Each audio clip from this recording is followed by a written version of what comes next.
Hey y'all, another video for manufacturing from us here at Valet Technologies. And this picture is supposed to be a force field across your manufacturing facility. And it's kind of funny, it's chemical. We have not dealt a lot with chemical groups until recently. Then it seems like all of a sudden that's all we're getting now, which is fine. I love dealing with any kind of manufacturing for sure. We deal with people here in the U.S. We deal with European manufacturers as well. It's just really good to do, and actually some in from South America as well. So it's a good combination.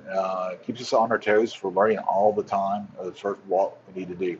But building that force field is we have firewalls in place that we can protect these from people from getting in, as well as security for each of the workstations as well. Plus, also the PLCs is included as well.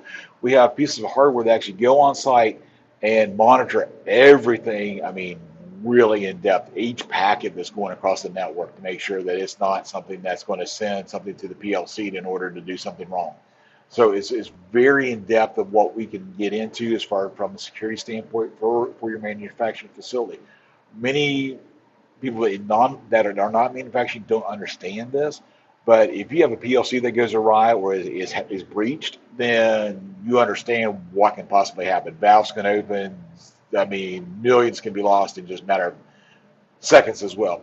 We also understand what downtime is. It's not uncommon for us to deal with groups that are, I mean, if their downtime is over $100,000 an hour, we're used to that. So we understand what downtime is. Many people that are in non-manufacturing, $100,000 is a huge amount of money. Manufacturing it is as well, but we understand that time is money is really down to the nickels and dimes on this as well. So down to the second as far as what downtime can lead to. So if you have any questions, feel free to reach out. I'll be more than happy to help you out as far as not just securing, but also getting the most out of your equipment and also prolonging the life of that equipment as well and getting the most out of your value added versus non-value added labor as well. So please feel free to reach out and we'll talk to you all later. Thank you.